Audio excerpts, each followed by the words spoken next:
Welcome back to another episode of Kicking It with Saint podcast. It's starting to feel like this podcast is becoming the main podcast of the channel. But I swear to you, when we blow up one day, it's going to be way more than just podcasts on the channel, bro. One of my big goals is to have like a sit down podcast with like a couple potheads, like a 70s show type vibe shit. But anyways, how y'all doing tonight, man? I appreciate you for clicking on the video. I appreciate you for joining the channel. Now listen, some people might leave the channel immediately. They might click on the video and be like, oh, I'm out. I appreciate you for clicking on the video anyways, and I appreciate you for stopping by. But for those of you motherfuckers that staying put, I appreciate you. I appreciate your service.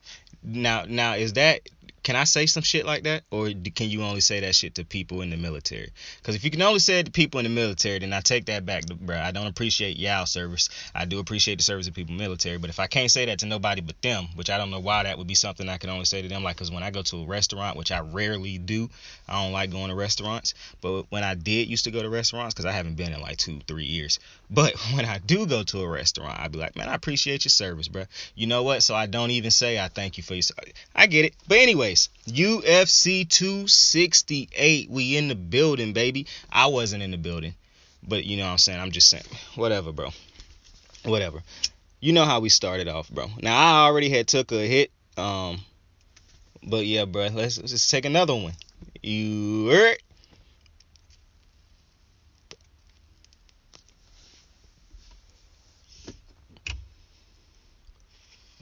So, UFC 268, man. Y'all got to watch that shit.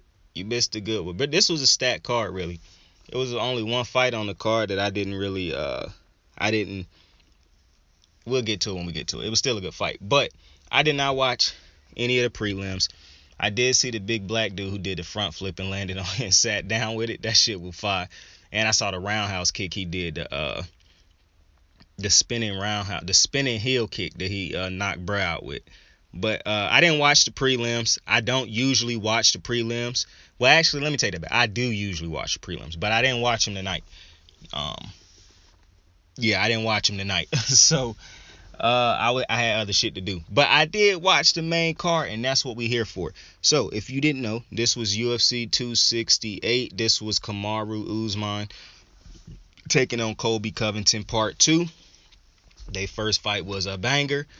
You know, Kobe lost via I say via. Kamaru Usman won that first fight via TKO. If you don't know what TKO means, it means total knockout. But they was running it back this time. But also on this pay-per-view, it was and I got a lot to say when I get to this fight. Rose Namajunas. I probably fucked that name all the way up. And Zhang Weili, I probably fucked her first name up. I know I got her last name right, but I probably fucked her first name up. But this was part 2 of their fight because, you know, in the first fight they had, that shit lasted about, 18 seconds, because a roundhouse kick to the dome put Weili out. But yeah, first fight of the night, Michael Chandler, Justin Gaethje. This was probably the fight of the night, to be honest with you. Like, if anybody getting a fight of the night bonus, it had to be either, not counting the prelims, because I didn't watch the prelims, but on the main card, if I'm giving a fight of the night, because I liked all the fights, to be honest with you. And these first 2 fights I'm going to say I had a problem with both of these fights, but not a big problem, just a little problem I'm explaining in a minute. But either way, UFC 268. They really could have called this shit slip a lot, because motherfuckers was slipping all night long, bro. Like, it was times when the crowd was cheering because they thought a dude got dropped or something like that. Nah, motherfuckers was just slipping. Motherfuckers couldn't get their footing together tonight. But the first fight of the night, Gaethje Chandler. This was a dope fight, bro. This was probably my was this my favorite fight of the night? I think it was. We'll see. No, this was not my favorite fight of the night. This wasn't my favorite fight of the night. But this was one of the best fights of the night. And this will be a lot of people's favorite fight. So Justin Gaethje, I know a lot of people know who he is. Like, he got a big pop. They was booing Michael Chandler. That was weird. I don't know. I guess it's just because they didn't really know who he was. But they do that shit when Max Holloway fight too. So you know what I'm saying? Like it depending on who out there, bruh. They just love certain fight. I'm thinking that they love the fighter just more than the other person. I hope it's that and not just. It had to be that in this fight because both dudes is from America, I believe. Unless Justin Gaethje not from America, to which I might have fucked that all up. But this was Trevor Whitman night. He had his 3 fighters, and Gaethje, Nama Nunez, and Kamaru Usman. They all won. So if you just wanted to come to the video to see if who won those fights, all 3 of his fighters won the fight right there. So if that's the exit for most other people, I appreciate you for stopping by. But Gaethje Chandler, bro, the first round was I don't know how these motherfuckers. I'm gonna be honest with you, bro. I dead ass think that these motherfuckers might have got concussed in that first round, like both of them, I think might have got concussed. And what's funny is I'm trying to remember because the fight happened so long ago now at this point, and I done seen so many of fights since that one. I'm trying to remember, did any of these motherfuckers get dropped? I'm pretty sure Chandler had dropped a couple times in this fight, but it was no finish, which was my problem with this fight. So the first round was the crazy round. Like these motherfuckers was out there slugging, and I thought Justin Gaethje was gonna get dropped. Like I did it, and that's what's crazy about Justin Gaethje. But that motherfucker must got a chin of granite, bro. Like that motherfucker's chin is solid, bro. Because hey, in his promo he keeps saying like I get fights in the nights because I'm either dropping somebody or I'm gonna get dropped. But either way, like. And that's basically Michael Chandler too. Now, if I could critique Chandler for a second, because I feel like Chandler could have won this fight. The reason he lost this fight was because Justin Gaethje was clearly the more seasoned vet and whatnot. And if you don't know, Michael Chandler was a Bellator champion, and he came over to the UFC. He won his first fight. He got put in there against Oliveira. Should have beat Oliveira in that first round. I don't know how he didn't get that finish, but ended up losing that championship fight, and now he fought Gaethje. But Chandler, if I could offer him some advice, as great as he looked in that first round, he legitimately emptied the tank in the like he emptied the tank in the first round. If you saw the Deontay Wilder fight and you saw how gassed Deontay was at one point in time and how he was like fighting on fumes, that was Chandler after the first round. And to credit to both of them, like I did for Wilder back in his fight, and to Chandler, boy, when you don't want to go down and get knocked out and you just got hella heart, bruh, and you really got to be put down, like a motherfucker has to put you down, boy, respect to him, because, boy, Chandler might be brain dead. He could have been brain dead after this fight, the type of hits he was taking all night. But them motherfuckers was slugging in the first round, bruh. A lot of motherfuckers say Michael Chandler don't have no defense. Well, Gaethje doesn't defend great either. Like, he just eats punches, bro. And I don't know how long some fighters can just eat punches the way that these two motherfuckers was eating punches. I think you can only eat punches for so long. Like, I think it would be in the benefit of some of these motherfucking fighters to get knocked out rather than continuously taking the beatings throughout an entire fight and just going to decision, especially if you was already going to lose the fight anyways. Now, the interesting thing about the Gaethje fight is I didn't know. Now, Gaethje won unanimously, but I think Gaethje won unanimously because of based off of how clean he won the next 2 rounds, I guess. And even the third round got a little dicey at the end. But I thought Chandler won the first. I'm gonna be honest, if I remember correctly, I thought Chandler won the first round. Either way, the first round was a close one because both of them motherfuckers could have got dropped in the first one. Like, that's what's wild to me, bro. If you go back and watch the first round of that Gaethje Chandler fight, how the fuck these for one, I don't know how they finished the fight. 2, if you look at that fight, you're going to be like, how the fuck did how did these motherfuckers make it out of the first round? Like, bruh. And the reason I say I thought that Gaethje might have been concussed, because it don't feel like he was cleanly counter-punching and all, counter-punching, he was counter-punching, and he was, he was putting together some shit real smooth and but I didn't feel like his punches had the same type of, like, they didn't hit the same because I thought he wasn't really all there at points in time. But that's because Michael Chandler was hitting that motherfucker with center blocks in the first. Like, bruh, I thought Chandler was going to win this fight early on when he landed a big hit, bruh. Like, I can't remember if it was a right or a left. I'm imagining it was a right since most people are right-handed, but who knows. But I told you, that fight was so long ago. But Chandler had, like, he was, bro, Neither motherfucker was playing too much of the defense. This was all offense, bro, until these motherfuckers just was starting to get, the brain was starting to shake around a little bit, bro. And then, Michael Chandler got booed. Yeah, he definitely was getting booed going into the match and during, but bruh, he started taunting, like when he was taking big hits and shit to the face, he was just taunting shit, and the crowd started to like that. At first, it would feel like they was confused on if they should cheer or not, because obviously they love Justin Gaethje. But then at one point, at a certain point in time, they was just like, "Fuck it, man, this dude's a warrior," and that is a warrior. But that's another problem I'm gonna address later. But that's you know how in movies where the crowd, where the villain is not really a villain, right? The villain is more so the crowd, and the message is not necessarily is the villain gonna change, but is the crowd who looks at him as a villain, because you've been seeing it from that point of view, so you look at him as a villain, as does the crowd, who is the true villain. So by the end of the film, after two juggernauts go to war and they put it all on the line, the crowd, yeah, they cheer they dude, but they cheer the other dude they had been booing eventually also. That's how the turn or the climax of the movie end, where the crowd finally show respect and understand that both of these dudes is warriors. That's what happened at the end, basically in this fight, where they started giving Chandler his respect and whatnot. And remember that whole little diatribe right there, and that example I just gave you, because we're going to use it later on, but I don't want to repeat the whole shit. But that's basically how this shit ended, because like I said, now, this is my thing. Gaethje, another reason I thought he might have been concussed or was more hurt than maybe he let on. I just think vets know how to compose themselves even when they hurt, so that you can't tell they hurt. Because if you can't control yourself when you wobbly or when you hurt, that's all you're gonna be the prey. You immediately gonna get sicked upon by most fighters. So even the vets will attack on you if they see you wobbling and shit. So the great fighters know how to compose themselves so they don't look like they done got hurt or stung by something, unless it really hit them. And even then you see them quickly bounce back and straighten up real fast and smirk it off or something. Bro, so maybe that was what was going on with Gaethje, but I felt like Gaethje had multiple opportunities where he hit Chandler with some great shots. It stunned Chandler. Chandler would drop his hands, and he wouldn't keep going forward. Like, he wouldn't continue to press the action and try to get the knockout.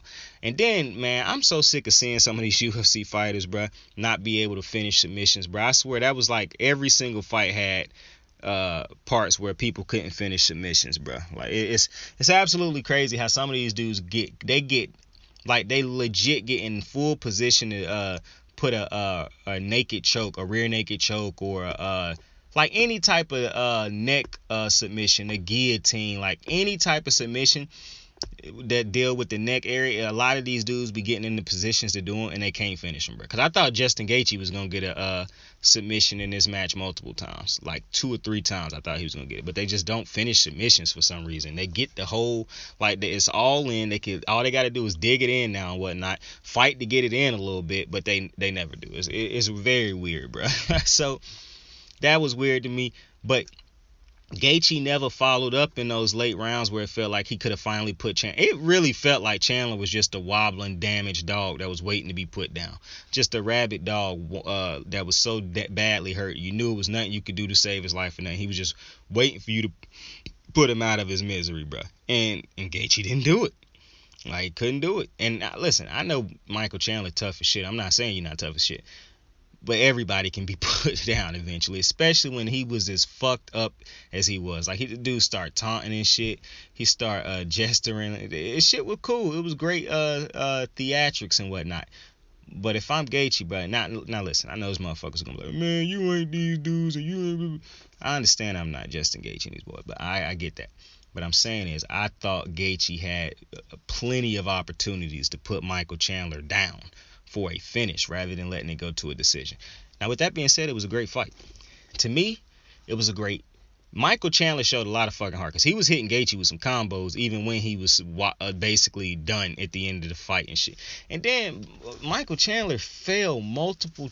Wait a minute, was it this one? No, it wasn't Chandler. Even though Chandler's front leg was gone, it was just multiple times, man. If you go back and watch this fight after the first round, of course, watch the first round and ask yourself, how the fuck did these two monsters make it out of this first round? But then after that, you'll see what I'm talking about when I say it looked like Gaethje had just multiple opportunities to finish the fight and to finish Michael Chandler. But like I said, to Chandler's credit, Got a lot of heart for staying in the fight.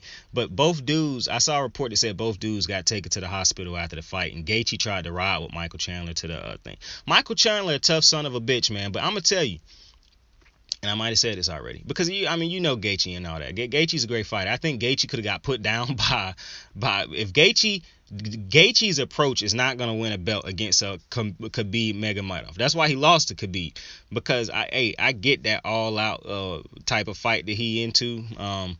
But the greats are going to be able to easily counter that type shit. And you know what I'm saying? Like, and if he couldn't put down Michael Chandler, I don't know how he put down, a Charles Oliveira. And it make it even scarier to see that Michael Chandler couldn't put down Oliveira, and he had him. And now that's two people that Michael couldn't finish. And that's my thing when it come to Mike. Mike got to figure out how to not empty it all in the first round. Like, he done emptied the tank in the first round of his last two fights, and he was really running on fumes. The rest, now he got finished by Oliveira, but he started to run on fumes, it feel like. And he fighting on hope, dream, and just heart. And you don't want to do that when you get experience and you got to start fighting against champions, because them fights is 5 rounds. The motherfucker didn't look like he was going to make it out of the first round in this one. He made it 3 rounds, and I don't know how. And like I said, I think it had more to do with Gaethje not being able to put him down, which is why I think Gaethje might have been more hurt than I thought. But Michael Chandler going to have to go to the gym. Like, listen, I didn't watch him in Bellator, but maybe you could put down all your dudes in the first round of Bellator. Those people, that level of competition, nowhere near the level of competition that the UFC got. And I wish it was something that could help the UFC fighters out so they could make way more money, and it was another company that they could compete in. So, they could make just as much money as these boxers make. Because I saw, like, Canelo going to make $40 million off of his dub tonight. And shout out to Canelo Alvarez, who got another dub tonight. And I saw, like, all the belts he had. Shit was insane, bro. I wish Floyd would have gave that man his rematch, bro. But Canelo made 40 million, bro. 40 million, not 40 racks. 40 million. And the loser made, 10 million, I think it said. Bro, nobody on that card tonight for the UFC made 10 million by themselves. Not even nowhere near 10 million. And what they did was way more dangerous. And listen, I'm not saying boxing ain't dangerous. You taking blows to the head most of the time. That's gonna concuss some motherfuckers, give you permanent brain damage and shit. These motherfuckers in the UFC breaking each other's bones and shit. Motherfuckers breaking their own legs with kicks and shit. So, I'm not trying to compare the sports, but the UFC is, to me, one of the most dangerous sports in the world, if not the most dangerous. And so, I just wish that these fighters was well compensated for what they do, bro. I think it's some bullshit. Like I said, I used to fight. I used to train. I used to do Taekwondo. I was 1 belt away from being a black belt in Taekwondo. It's not that I couldn't get it. I just stopped doing Taekwondo. Like, I just didn't want to do the shit no more, because I had gotten into, like, some little childish ass beef as a little young buck back at the time with some of the instructors, because they had me fighting the instructors and shit, basically, because I had already beat the fuck out of all the people who I was in class with, bro. But I had this rivalry in the class with this motherfucker named Lee, bro. That shit was funny. Lee was like, I used to call that motherfucker Jackie Chan, but don't say I'm racist, because he liked that shit. He said that was his favorite motherfucking fighter and shit like that, even though Jackie Chan's an actor. I'm just telling you where we was at when we was in middle school, my guy. Now, me and him didn't go to the same middle school or no shit like that, but I'm just saying, up until 2 years ago, I used to always be in Taekwondo. I did karate for a year, and I hated that shit. I done jiu-jitsu. I done went to a UFC training gym. Like, I done all that type of shit. I want to get back into I don't want to be a professional UFC fighter. That would be a drastic change I would have to go through.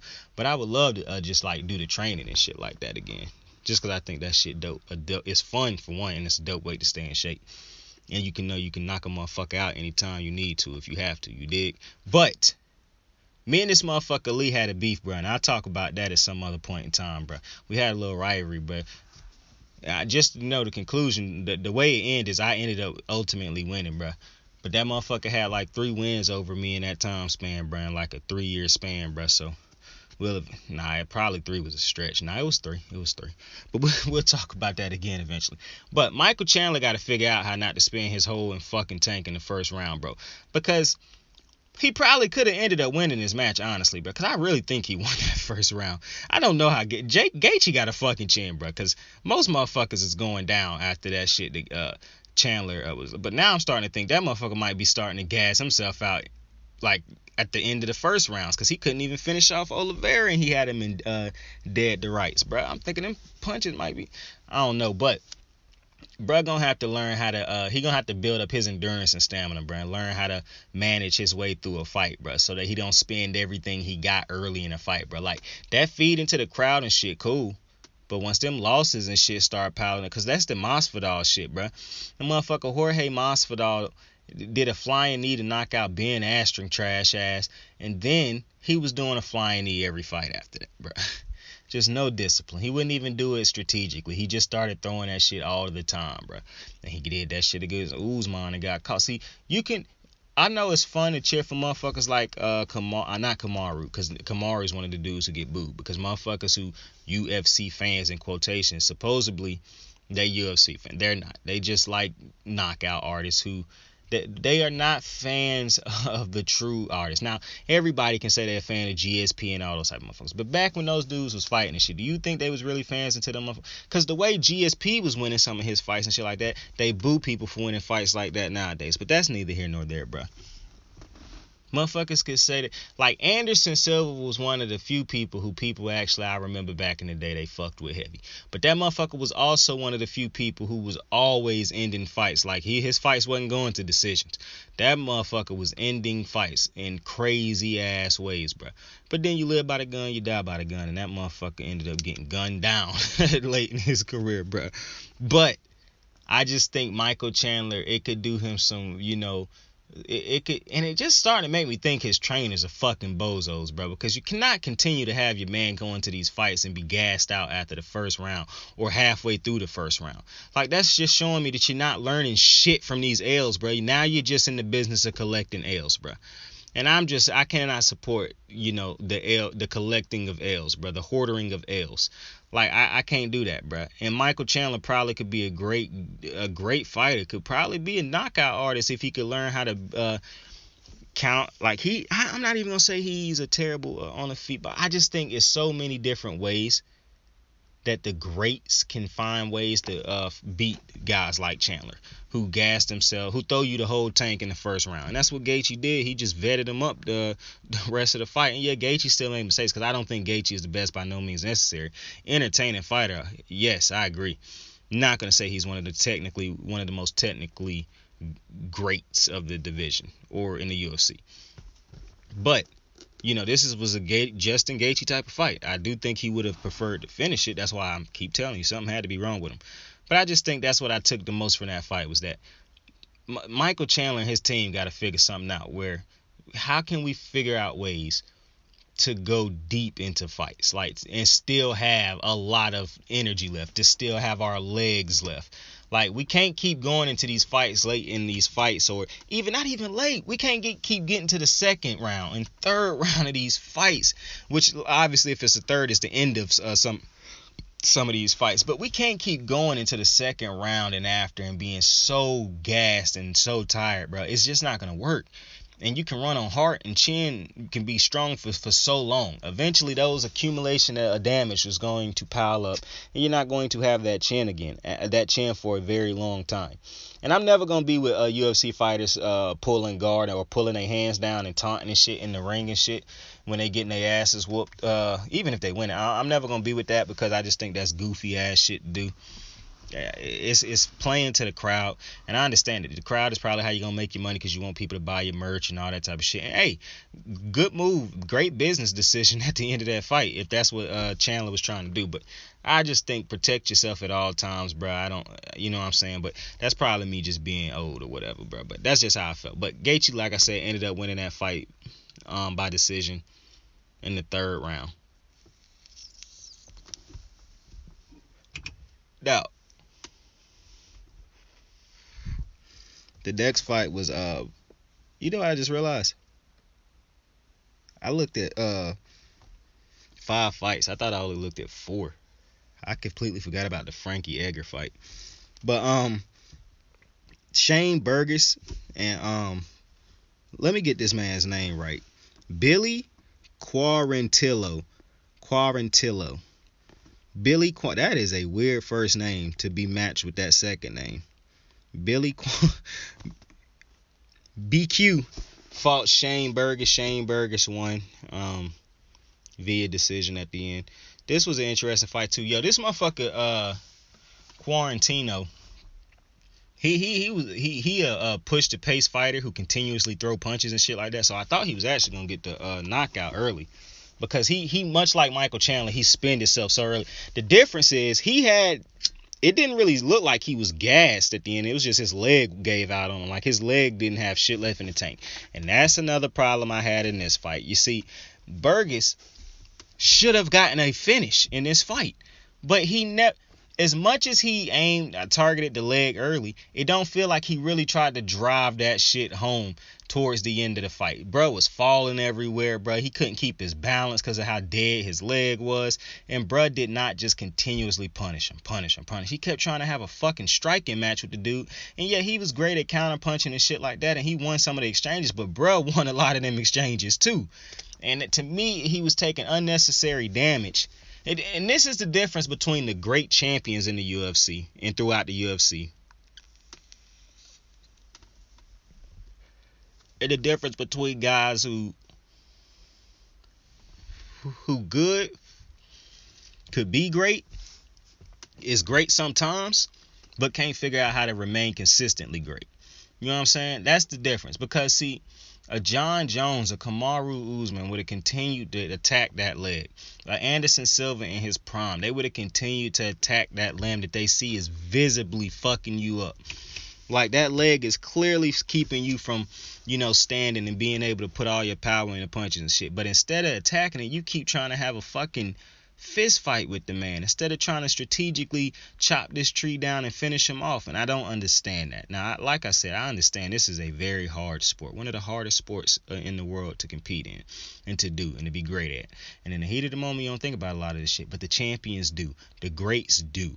The greats in this moment would have said to themselves, this motherfucker cannot even stand right now.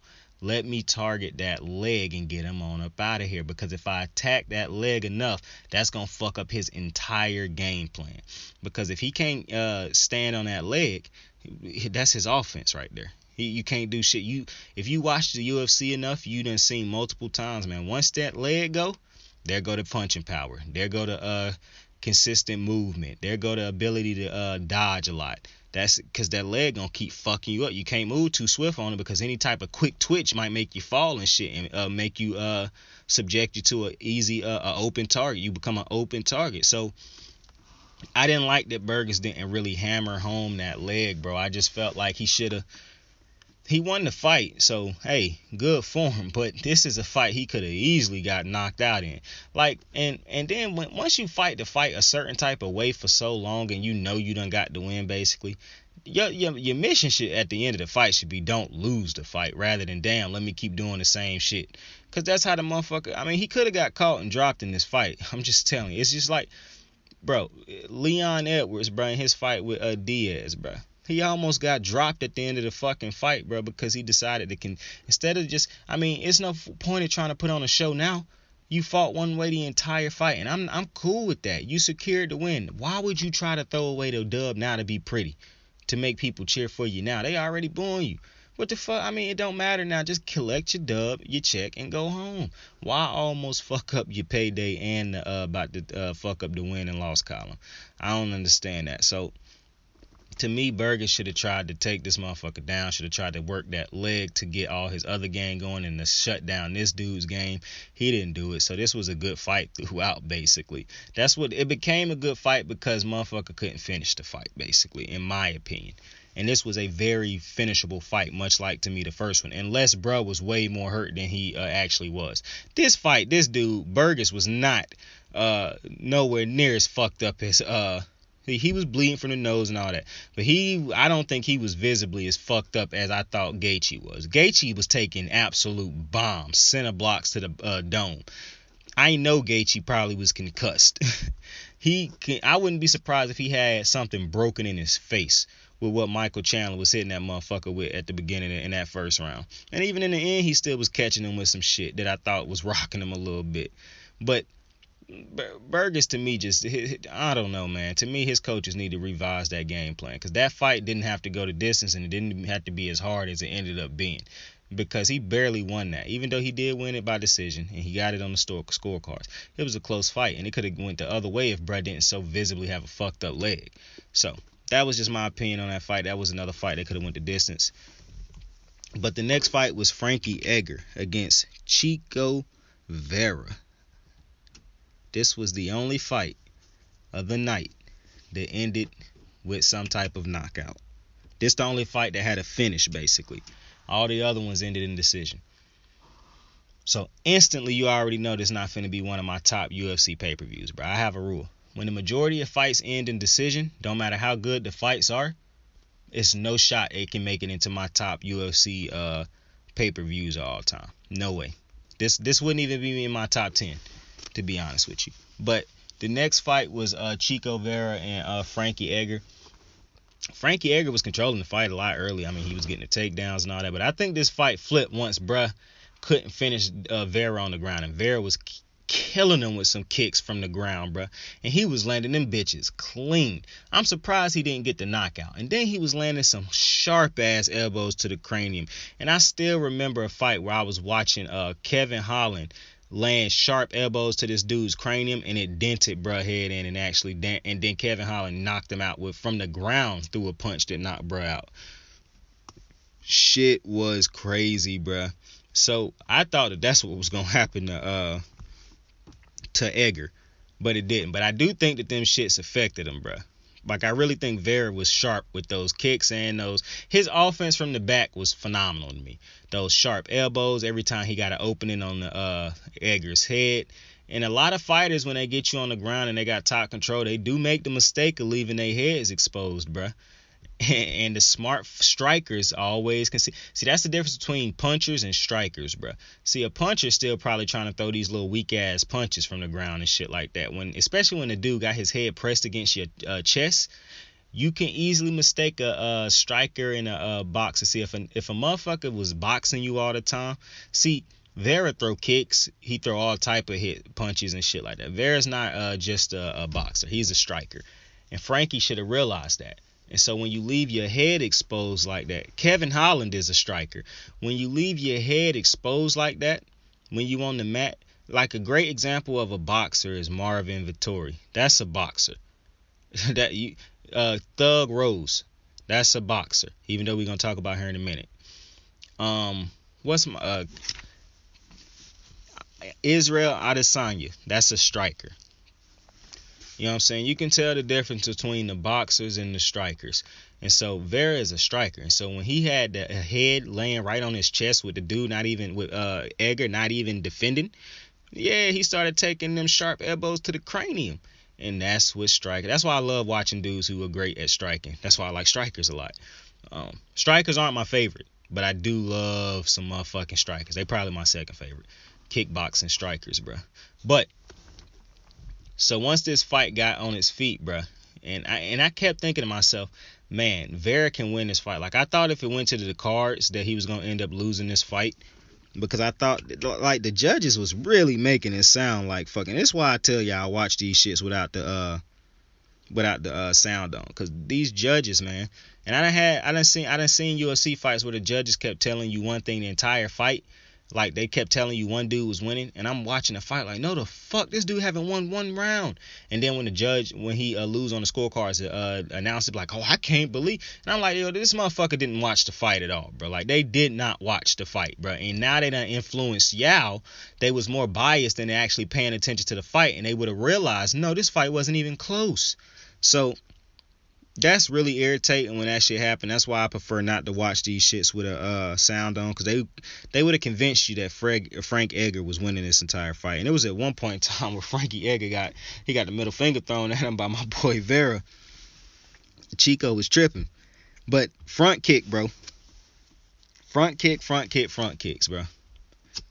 In the third round, when Frankie could have, and this where the thing is, bro, when you fight one way the whole fight, bro, when at the end of the fight, when you know you don't want it, if you know it go to decision and you win, bruh, now your job should be not to lose, because the other dude, if he know he ain't winning by decision, he's trying to, or he or she is trying to attack, bro. They are a hungry, rabid animal trying not to get put down, bro.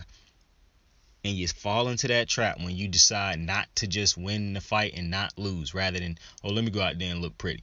Because Vera caught that motherfucker with an Anderson Silva like front kick, bruh. Anderson Silva front kick to what's my man's name? He had John Jones in the arm bar, and John Jones shook him off. Vitor Belfort. The kick that Anderson Silva gave him, that front kick, some people call it a crane kick, even though it's just a front kick. Guys, I promise you, it's just a front kick. It's one of the first things we learned in Taekwondo. But he clocked him. Vera caught him with that front kick, and that bit flatlined him. Now listen, some people gonna be like, yo, this fight ended too early, bro. The ref called it as soon as he hit the ground. And I said that at first too, but then they showed the replay. That motherfucker was asleep. Listen, when that kick hit him, he went dead. When he hit the ground, his ass woke back up. He was concussed. I'm telling you, I already know what it was. That was a great stoppage. That was great stoppage. The only thing that happened after that is brain damage, or more brain damage. So don't be mad at that stoppage. If you don't watch UFC on a regular basis, bro, then you one of them dope bozos who will keep saying shit like, oh, there's a bad stoppage, until you realize how hurt these dudes be from not having. Go watch the fight where Joe Rogan and the crowd was going at Herb Dean for stopping the fight, but Herb Dean had said he saw dude's arm pop, or he saw something in the dude's arm pop. That's why you don't get at these refs for stopping fights, bro. The only time I'll get mad at the ref is when he start a fight too late, bro. That's it.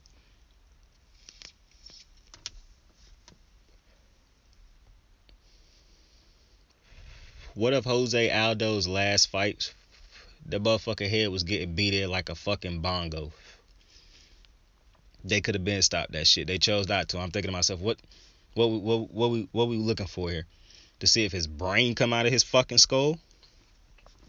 That's when I have a problem. But ending the fight too early, no sir. They saving these dudes' careers and these females' careers. I'd much rather see stoppages than see these motherfuckers continue to get flatlined, beat to brain damage, get their heads, skulls beaten in, caved in. Or seeing these, I really wish sometimes that the ref would go in and stop submissions rather than letting the opponent tap, because some of these motherfuckers just not gonna tap. They would prefer to have their bones broken until it's broken. Then they realize, oh fuck, I should have tapped. And then the refs immediately ended after the pop happened. But I'll be feeling like it's some point in times where dudes be having they on, like it's a double sword, because John Jones, if they stopped when he was locked in that submission against Vitor Belfort, then I would have been pissed, because that would have cost John Jones his title, and he clearly was getting out of that. However, it's sometimes where these motherfuckers are being arm bars, or they'll be in sleeper holds and shit like that, chokes and shit, and they'll just get put to sleep or get an arm snapped. I done seen motherfuckers get their legs snapped instead of just tapping, bro. And I be feeling like it gets a certain point in time where the ref can see that a dude's arm or leg is clearly hyperextended, and they should end that shit. Bro, I remember seeing this dude get put in a leg lock, bro, and he was winning the fight, and that shit got bent back so bad he immediately started tapping. I was so happy, because if he had let this motherfucker leg snap in half, bro, that would have been a rough one to see. I probably wouldn't have watched UFC no more after no bullshit like that. I already thought it was nasty when I saw Anderson Silva's foot, Chris Weidman's foot. Like, that shit is absolutely disgusting. That shit started kind of throwing me off a little bit. Like, and you know what's crazy? Anderson's foot didn't even bother me as much as it did later on when I started seeing that shit happen to Paul George. It felt like after Anderson did that shit, athletes everywhere started having that exact type injury to their foots, bending in these nasty ass ways. That shit started throwing me off, and it's crazy because I can watch Saw movies with no problem. But that shit started making me wheeze inside, bro. I'm like, man, I don't really like this shit. Then you got the clip of Ronda Rousey breaking girl's arm because she wouldn't tap. Like that type shit. And it's been fights that happened last year where you could hear motherfuckers' bones popping and shit. And I'm like, oh nah, like clean snaps you can hear in that empty ass arena when they used to be in the UFC arena. But anyways, back to the card, bruh. So the co-main event was Thug Rose taking on Zhang Weili, and I got a lot to say about this fight, bruh. Now, to me, this was probably the best fight of the night. To me, like this was my favorite fight personally, because I wanted Thug Rose to win because Thug Rose is like, I like Thug Rose. I don't like her nowhere near as much as I like Amanda Nunes, but I fuck with Thug Rose. Like I've been watching Thug Rose for a while. So I fuck with Thug Rose heavy. And I like Zhang Weili also. Like, I think she dope. I think she cool. I like her personality. But I thought the first time they fought, she was really fucked up and bothered by the fact that she got booed so heavily. Like, she got booed heavy. And I think at the time that was her first fight in in America. No, I don't even think it was her first fight in America. I think it was the first time fighting an American superstar in the UFC, like a Thug Rose, because Thug Rose got a big following. Like she's a star, and so like I think that's what really fucked her, because her fights with Jonah and Jacek, she not American, so even though she is stud too, she's not gonna really get booed like she would if she was going against somebody like obviously Thug Rose, who got an American backing, and the fight is in America. It was in New York, in Madison Square. But I liked Zhang Weili also. So I could tell that she was visibly fucked up by the booing. I don't think she was used to that. And so she got caught in the first fight because she was a little bit off her game by the fact that she wasn't used to hearing, the booing and shit like that. She had never experienced that, I don't think. So especially at that level with a packed out sold crowd. Yeah, Thug Rose's first fight back since she had lost. No, this wasn't even her first fight back. This was her first fight back since she had avenged her loss to Andrade. Even though she almost got fucked up at the end of that fight too. But so I just thought Weili, because that was like such a culture shock to her. It was such a big shock to hear the boos. I thought she got caught.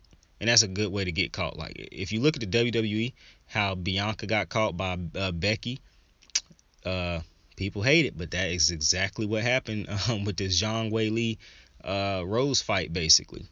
So I wanted to see if Weili, how she embraced the boos and whatnot, and she embraced it good. She smiled throughout the whole time when she was walking to the ring and shit. And like I could tell she was visibly, fucked by it in the first one. You could tell she wasn't this one. You could tell she was doing a good job and not letting the boos affect her. Now this was my problem. Was people booing her because they liked Thug Rose or just because she wasn't from America? Because if you was booing her because she just wasn't from America, that shit's ignorant. And I'm getting real fucking sick and tired of people doing this shit at different sports. If you doing this in the Olympics, I get it. It's different countries against different countries. I get that. This is not a country v. This fight was not sponsored as China v. America. That's not how this... Bro, I don't understand why motherfuckers just boo. Oh, he from China? Oh, let's boo him. And I know motherfuckers be like, oh, well, Conor McGregor was from Ireland and we cheer him. Yeah, you wasn't cheering him at first. You started cheering when he became a mega ass talker and shit like that, and started backing it up, and you had no choice but to cheer for him. And he speaks English, so he could visibly connect with the crowd. Zhang Weili does not speak English, so I get it. She cannot connect to the crowd. That's the same thing that Stephen A. bitch ass was saying at one point in time about Shohei Ohtani. He wasn't being racist about Shohei Ohtani. He's not black. He only goes hard on black dudes. He was saying that Shohei Ohtani might be hurt by the fact that he doesn't speak English, so he won't be able to connect with the crowd. So I get that point. But to just be booing her because she doesn't speak English or because she's not American makes absolutely no fucking sense to me. Now, if you're booing her because you like Thug Rose, that is a different story. I get that. You boo for the opposing person going against your team, basically. I get that. You stand in the corner of one fighter, so you booing. It's nothing against him. You don't hate him. I get that. But to just be booing her because she's not from America makes no sense. And the reason I'm starting to think that that's what this shit is, and that's why I wish UFC would do something. Like I know it's freedom of speech and you can let the fans do what you want, but you can address the fans on their behavior, bro. And it makes no sense to come out here and be booing these. For one, I hate it when you booing fighters who don't talk shit to people and shit like that. Like, I understand booing shit talkers and shit like that, even though I don't boo all shit talkers. You gotta be a certain type of shit talker, like Covington was. But we'll get to him in a minute, too. But Zhang Weili don't talk shit. She ain't a trash talker or nothing like that. She just a nice person, bro. Just a nice person who beat ass. And so for her to continuously be getting booed was wild to me, but not, it was at a certain point in time. I'm gonna tell you when it was wild. So the way this fight went, basically, now, strange fight also, because it was a split decision win for Thug Rose. I think you could have gave it it really could have went either way, and I'm gonna tell you why in a minute. But Zhang Weili definitely won the first round, and I like their game plan. So if you don't watch Thug Rose fights, Thug Rose is basically a boxer. I don't think it's a female in the division that's got as fast hands. Might not be many people in females in the UFC that's got as fast as hands and as accurate as hands as Thug Rose. When that motherfucker get to swinging, and that's the thing, she don't get to just swinging. It's always calculated, accurate shots, bruh. Short shots, bruh. Quick, in and out. It's just so beautiful when she masterfully working. Could not do that this fight. That's why, and I love watching that in a fight, right? I love watching that in a fighter. So Zhang Weili, I didn't think Zhang Weili was gonna win the first fight anyways, even though she got clipped real fast. I thought she wouldn't be prepared for Thug Rose's speed. Now technically she still wasn't, because that kick came like that. But her game plan was so smart, basically. And I saw that she had Henry Cujo in her corner. If you don't know who that is, you gotta look him up. He a legend. And she should definitely keep him in her corner, bro, because this fight could happen again, to be honest with you. Because he did wonders for her game, basically, from what I saw. She got to work on a couple things that could really take her over the top.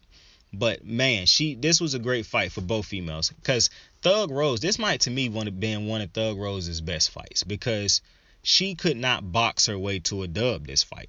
She couldn't.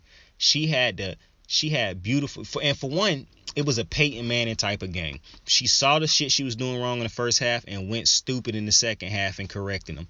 And I love seeing that shit in fighters, for both fighters. So Zhang Weili's approach in this fight, you could tell the improvements in her game, and you could tell the improvements in the second half, from the first half to the second half for Thug Rose, and that's what made that shit so dope, bro. I love seeing fighters make changes in their game, either whether it be from one fight to the next fight or from one half to the second half of a fight, bro. I love seeing that shit. That's what separate the greats, bro. Because both of these females to me are great. They ain't Amanda Nunes, but both of these females are great. And that's what separate them, bro. When you can continuously change up your game plan and improve your game plan based from fight to fight based on your opponent, especially when you lose and you fighting somebody else. So, and I'm gonna tell you how I wish this fight had actually ended, bro. Because I didn't like that Thug Rose won this fight. Now that I'm thinking about this fight, so Zhang Weili won those first 2 rounds, in my opinion. But Thug Rose, to me, this was just such a close fight. Like, I couldn't really give away. To me, it was only about, and you gotta remember, I picked Thug Rose to win this. I wanted Thug Rose to win.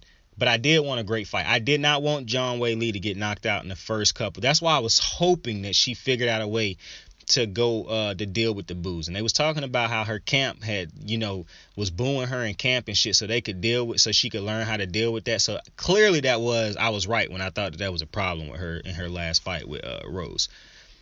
Because I could see her looking at the crowd and shit and basically like, what the fuck? Like, why is they booing me? I could see that in her first fight. But in this fight, she looked so relaxed. So, you know what I'm saying? She went out there and executed. Now, Zhang Weili got to find ways to use her power more and be more accurate with her power. Because Zhang Weili could have won this fight. And I lean towards, I'm going to just say it right now. I think this fight should have ended in a draw. I don't think Thug Rose won this fight. I'm going to be honest. And it's probably going to be a lot of people mad at me. But remember, I wanted Thug Rose to win this fight. I do not think Thug Rose won this fight. I thought that this fight was a draw. And if it wasn't, I thought Weili won. Because even though Thug Rose got her on the ground, Thug Rose didn't do a shit ton of damage on the ground. For one, the first time she was on the ground at the end of one of the rounds, Zhang Weili's defense was amazing. Like, she didn't take any punishment from the ground position. She just couldn't get up. The second time, in the last round when she got and I hate that fight like that ended on the ground, but that was just showing you how smart Paige was. Paige, good Lord have mercy. I did not mean to disrespect you like that, Thug. Thug Rose showed you basically, she saw that Zhang Weili couldn't get up in the end of that other round. So she shot in for a takedown when Zhang Weili was throwing a punch, and it worked. Basically stayed in that position the rest of the fight because Zhang Weili couldn't get up. And position control and whatnot is what won her the fight, even though I still don't think she was doing a shit ton of damage. Because of that, she ended up winning the fight, I think, in them last 2 rounds. But I don't think she really won this fight. I thought that this was either a draw or I thought Zhang Weili won this fight. And that right there kind of frustrated me, because now that give Zhang Weili 2 L's in this rivalry. And it's going to be hard to explain giving her another one. But for one, it won't be hard to explain giving her another fight because she could work her way back to a fight. But I just don't really truly think she won this fight. And I'm saying that, like I said, as a Thug Rose fan. I don't think that Thug won this fight, because I think Zhang Weili was definitely in control for the majority of this fight. And what I liked about it is, because I told you, Thug Rose couldn't box her way to the dub this time. And she still got a couple good hits in there and shit like that, but she couldn't combination it up like she liked to do in her fights. Because Zhang Weili kept her distance. And Zhang Weili was throwing hammers in there when she was connected. She was throwing power punches and shit. To me, this was my favorite fight because it was a whole bunch going on in this fight. If you just sat down and watched this fight, it was great. To me, it was just a great fight. It was a great fight. To me, both game plans, because I could visibly see both people's game plans. I could see one person's game plan working, and I could see one person having to change their game plan and have that work. That shit was masterful on every single part for me. That's why this was my favorite fight of the night. Now, my problem with the end of this fight, it's like, you know how I mentioned in the first fight, people was booing Chandler, but because of how it goes in basically movies, how the crowd finally, they start to respect the dude at the end because they saw how he fight, blah, blah, blah. Yeah, that didn't happen in this Zhang Weili fight. They booed her before the fight, and they booed her after the fucking fight. And then the UFC, while she was doing her interview, cut to fucking Thug Rose hugging and taking pictures outside the octagon and walking away, and Zhang Weili still talking. And I'm like, when the fuck had they ever disrespected a fighter like that before? Like, that shit was so disrespectful on multiple levels, bro. Like, that shit really bothered me, bro. Because I'm like, yo, what the fuck is this? I've never seen... My guy, they let Covington have an interview at the end of his fight. That motherfucker could have said anything. And they let him have his interview, and they never pulled the camera away from that motherfucker. And he lost. They do it all the time, bruh. She talking and they just cut away. I'm like, what kind of shit is that? Like, you can cut to Thug Rose after Zhang Weili do her interview, bro. Like, what level of disrespect is this? That shit really bothered me. That was the UFC being disrespectful. Now, talk about these punk ass fans. Like I said, the respect they ended up showing to Chandler, they did not show to Zhang Weili, which tells me that they still was just booing her because she wasn't American. Because now she done lost, and you still booing her. I mean, and it's crazy, bro. I'm like, yo, what the fuck? She just put on this dope ass fight for y'all. She just went the distance. She should have won, or at least went to a draw. She ended up throwing it all out there, made Thug Rose become a wrestler, basically. Like, how do you see that fight? See both of those ladies, those warriors out there, and then you still boo one of them. Mind you, Zhang Weili doesn't talk trash. She didn't say fuck the fans. She didn't give the fans the middle finger. She didn't do nothing wrong. She lost the fight, they still booed her. The only thing she did wrong was not being born in America, I guess, bro. That shit is absolutely wild to me. I think it's foul. I understand that shit happens in the WWE because it's storylines built like that, even though I think those are outdated storylines and lazy storylines. But, I mean, they keep doing it. But I don't think that shit should ever be a case when it come to UFC, bro, and the NFL and shit like that. You don't see like, to me, that's just so ignorant. Like, you don't even respect this lady because of her skills, that she go in this octagon and put her life on the line, just like Thug Rose and everybody else, and you still boo her, and she's done nothing wrong. That's absolutely insane to me. It's hella disrespectful. I know it's probably a long shot that John Wei Lee end up ever hearing this podcast or whatever, but just in the chance that she do, I just want her to know. And if it's somebody out there who can translate, who's sitting beside her, if she end up hearing this and can translate this. John Wei Lee, you are a fucking animal. You are a fucking beast. You hold your fucking head high, bro. Thug Rose is an animal. And you just went 5 rounds with her. You just completely fixed your game plan from the first fight to this fight. You could look at this tape and see visible improvements. You did exactly what you were supposed to go out there and do. I don't agree with the decision in the end. I thought it should have been either a draw or a win your way. But hey, shit happens. It ends how it ends. You can be a animal still. You can work your way back up to this. Fuck these ignorant ass fans that was booing you. They don't understand. You gonna make them understand one day. You are the shit. Do not pay these bozo ass fans any attention. That is bozo behavior, bro. You are the shit. Now, congratulations to Thug Rose. But we get to the main event of U68, of UFC 268. Kamaru Usman, the Nigerian Nightmare, taking on Colby Covington, part 2. Broke his jaw in the first one. So, obviously, don't like Colby Covington. He's straight. I don't know. I still don't like the motherfucker because I'm just still not with the goofy antics that he was into.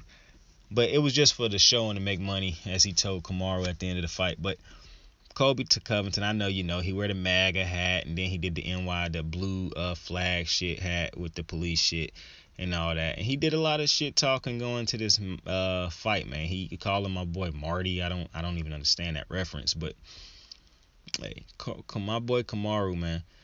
For one, it's very hard for me to pick against Kamaru Usman because I just think technically he's the best in his division. He's the best welterweight in the UFC to me. But on top of that, it's hard for me to on top of being hard for me to pick against him because I think he's the most technically sound fighter.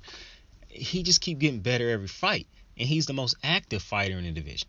Usually the champion is not the most active fighter in the division nowadays. Now, back in the day when I was growing up watching, the champion was the most active fighter. You saw the champion fight damn near every pay-per-view. On this one, it'd be pay-per-views where champions ain't even fighting. It'd just be fights to see who's going to be next to fight the champion and shit like that. Kamaru Usman fights a lot.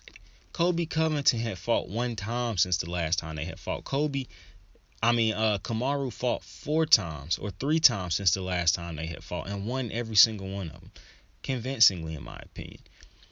This one was his hardest one because he got a little sloppy in the end of this fight because he did want to end it. You could tell he wanted to end it. He wanted to put bruh down again.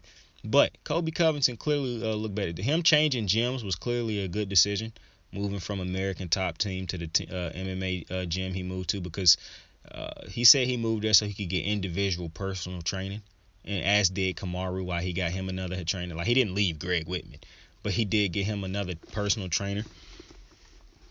And you could tell the difference. For one, Colby Covington did this was going to be a tough fight for him because he was going to have to be perfect because you could already tell he didn't have the power that Usman had. And Usman had the power the first fight, but he wasn't as technically sound as he was now. You can visibly see Usman get better every fight. This was his toughest fight he done had since his Covington first fight with Covington, because I didn't think that none of his fights with Masvidal was close, bro. That first one that went to a decision was an easy decision. He clearly won that fight. But then in the second one, he just put the dog down. He did what y'all wanted to do. Y'all thought that was going to happen to him. Y'all thought he was going to get baptized. But both dudes, and they always credit Colby Covington's charisma. His fucking stamina. And credit to him because he did keep, bro. This is what UFC fighters and fighters do, man. You don't want to go down, so your will to fight and your instinctual nature to keep going and to live and not be put down, that kick in. And a lot of the great ones got it, or even a lot of the good ones got it, where they could, fight off. Like Moreno was good at that. When he looked like he finna get put down, he starts swinging. But Usman won this fight. He dominated this fight, really. Colby Covington I don't think Colby won a round, but he did look good in like the fourth round, towards the end of the fourth round, a little bit of the fifth. But Colby is just, bro, you can't take Usman down. It's hard to take the motherfucker down. He the best wrestler in the division, the best takedown defender in the division. At this point, he might be the best. Nah, he's not the best with the hand speed and stand up, but he is at this point probably got the best jab of anybody in the division. He probably got the best coach in Trevor Whitman of anybody in the division. He continuously grows, and he the most active of everybody in the division, and that is very important. The most active of everybody in the division. So he actively getting better. He not just sitting around saying he getting better. He actively getting better. That's dangerous. Like, that is a very dangerous champion. I don't know who beats him at this point. Like, I'm gonna have to go through and look at who even is the people who get next, because and Kamaru dropped him in this match. I thought he was gonna end him in that second one because he dropped him. Caught him twice. Kamaru really got a hammer or a center block connected to his gloves in that jab, bro. Ever since Trevor Whitman told Kamaru that his jab was what made him the champion in that Burns fight, I'm telling you, motherfuckers been paying the price ever since, bro. It's like Trevor Whitman awoken something in him, bro. He been jabbing motherfuckers to death ever since, bro. Because for a motherfucker who's not a boxer, who don't got that boxing type footwork and hand speed and shit, that motherfucker throw as strong a jab as. And listen, this is what's crazy. Deontay Wilder is a boxer. He does not have a jab, and his jab is, and if he does, when he does have a jab, is nowhere near as good as the jab that Kamaru Usman got. And that's Usman. And that's all you need sometimes. You don't need to be a great boxer. If you can counterpunch and have a solid jab, that's sometimes all you need. And that jab is what destroyed Gilbert Burns. I mean, that shit had him seeing moons, stars, suns. Well, the sun is a star, and so is the moon. So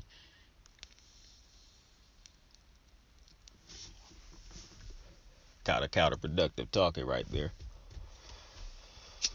or whatever they call it. But this was a good fight. This probably was my second favorite fight of the night, just because I was heavily invested. Because Kamaru Usman, one of my favorite fighters in the UFC. Like, easily. I love that man. So I really wanted him to win this fucking fight.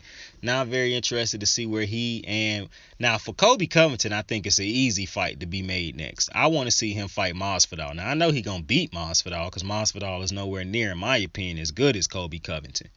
But that's an easy fight to make.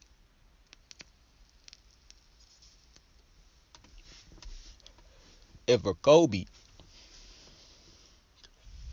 I can't imagine he see himself losing against Masvidal. Because Masvidal is not a technically great. He's a boxer. And now, granted, he can beat Kobe if Kobe come out there and try to box with him. The difference is, Kobe, I think, will be more aggressive in that fight, because he couldn't match the strength of. He might not think Masvidal is nowhere near strong as Usman, so he respected Usman's strength.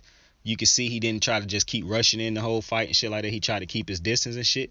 He might try to he might not give a fuck about no distance against Masvidal, and that he could pay for that, because Masvidal can fucking strike. I'm gonna tell you something, man. These Mexican fighters, bro, got some of the best hands in the UFC. But Rado, Masvidal, but that's all Masvidal is. He a boxer who could throw that D. I think Covington would win that fight, but I think it could end up being a good fight, especially if it stay on the feet. But Masvidal, because he not as technical as a Kobe, he could get caught with something like he got caught with Usman. Because the ones who very technical know how to counter that shit with boxers and shit. Especially when they make the decision, fuck it, I'll stand on my feet with you because I know how to keep that shit at bay. That's when it gets scary for boxers. Because if you a boxer and you can't box, that's why you gotta adapt like Thug Rose did, man. A boxer who couldn't end up boxing, how you gonna get your way out of this one? You can't box your way out now. What you gonna do? Thug Rose adapted. So I would love to see Masvidal take on that challenger, Covington. I didn't even look at the press conferences and shit that they do after the games. I should have. After the game, after the fight, I should have fucking watched that to see if like Kobe threw some shade or something. His after the fight interview was just like a real humbling interview. He just said he loved everybody. He said even if y'all hate me, I love y'all. Clearly, you could tell he just put on that ignorant ass racist persona just for the money. Because he know, and I'm going to tell you what's sad about it. To me, it's not as much as sad on his part because he just doing what he got to do to make money because he understands in the UFC they don't pay you. And the one way to get more pay in the UFC, even though it's still chump change in my opinion. Now, obviously, it's not chump change to me because I'm broke too. And they not broke. They make way more money than me. But when you compare it to the other sports, what UFC fighters are making and how dangerous that sport is, and you see what they making, it's a fucking travesty. And so, all you got to do is look at the fact that Canelo made $40 million tonight, and the dude who lost to him made 10. The dude who lost to him made more than everybody on the card tonight. He made more than Kamaru Usman, who was a champion in his sport. But hey, listen, all I'm saying is he put on that persona because he knew that it was a lot of racist ass motherfuckers who would ride with that persona. That is the problem. He knew it would be a bunch of racist ass motherfuckers who disguise themselves as true Americans who would ride with the gibberish, ignorant bullshit that he was spewing. He knew it. Why you think Conor McGregor do the shit he did? Because he know it's ignorant people who will ride with the ignorant shit he said. That's why he know it was no such thing as too far. I can throw shit through windows or buses because I'ma still have fans who love that ignorant shit. That's the problem. And if you listen to my podcast, you know it always come back to that one thing for me. Ignorant ass fans, bro. Racism is still alive. They just be concealing it. That's Kanye West, man. I just know what I know, bro. I'm telling you, you don't have to like it. You don't have to agree with it. I don't care. That cool. I'm just telling you what I know. Colby Covington decided to put on a racist persona because he knew it was millions of racist, undercover racists who was going to ride with him. They was cheering for him all night. He knew that. But you want to know what he did? You want to know why I know Kobe is not the ignorant piece of shit that he portray? He just know that's how he can make the money. It's because at the end of it, he said, I know it's y'all out there who hate me, but I love y'all. That was the true Kobe Covington coming out. He basically was saying, I know there's people out there right now who hate me for what I've been doing up to this fight and what I've done in the past leading to these fights. He said, but just understand, I really do love y'all. To me, that was him being a bigger man. Not even being a bigger man. That was him letting his true colors show for a second. Even though he was lost, he was smiling. And that's the thing. Much like Cormier when he kept losing to Jones. What do you do when you finally lose the rivalry? It's no rivalry if you can't win one fight. You know what I'm saying? So I really would like. So that was in conclusion. I don't know where I was going, to be honest with you, because that's all the fights that happened on the night. It was a good night. I'm not gonna. If I had to rank this pay-per-view on a scale from 1 to 5, let me see. No, fuck a 1 to 5. We're doing from 1 to 10. I would rank this pay-per-view probably a 6. Some good fights, but like I said, only one finish on the main card. Justin Gaethje, Chandler was a great first round. The second fight between Burgos and let me get my man's name right again, Quarantillo, it was good. Edgar fight was the only one that ended in a fucking knockout with the front kick, which was dope, but not enough to save the pay-per-view. And my favorite fight of the night was the Thug Rose taking on John Wei Lee for all the reasons I described, because it was more of a learning and just, seeing these motherfuckers evolve their games and adapt and improve and just make changes on the fly. To me, that shit was just so smooth and so dope, and I love seeing that type shit. So that was easily my favorite fight of the night. And the Usman Covington fight was a great fight, but what I'm saying, I wouldn't rank it on one. It wasn't better than their first fight. So, and that's normally what happens when you got somebody who done improved as much as these two improved the first time. They not as reckless as they was in the first one, because they know you can't take that type of damage and continue to be as great as you want to be. But I enjoyed the pay-per-view. I thoroughly enjoyed the pay-per-view. I usually enjoy these UFC pay-per-views. I can remember it, but I cannot remember all the fights that was on that last one that I just thoroughly hated, bro. Every single fucking fight ended with a decision, and all of them was like boring fights. I can't even remember which pay-per-view that was, but that was a while back. But this one was a dope one. Wouldn't rank it in my top 10. But like I said, I would give it a 6 out of 10. I respect ultimately everything that these men and women go out there and do inside that octagon, because like I said, these motherfuckers could suffer life-altering injuries and shit like that, and we don't think about that shit. So I respect every single one of those men and women that go out there and put their bodies on the line each and every week for us. I mean, not each and every week, but at these pay-per-views for us, because it's fire, and it's hard to do what they do. But I told you all the winners on the night. I'll say them real quick once again. Justin Gaethje beat Michael Chandler by decision. Shane Burgos beat Billy Quarantillo by decision. Frankie Edgar lost to Marlon Vera via front kick knockout in the third round. Thug Rose beat John Wei Lee via split decision. And Kamaru Usman beat Colby Covington via unanimous decision. It was a dope night. I appreciate you guys for joining me on another episode of Kicking It with Saint. Could have been anywhere else in the world, but you decided to stop by and kick it with me, and I appreciate you for that. Have a good night, have a good afternoon, have a good day, whichever point in time you listening to this video. Saint out. You ready to make history? Come on now. Yeah. There's these two words. And when I say them, people get goosebumps because they know what happens next. So without further ado, free smoke. Look, scared cause I'm drowning in silence with bad thoughts. These days I don't have nothing to say, man, the bag talks. I put in headphones on my driver.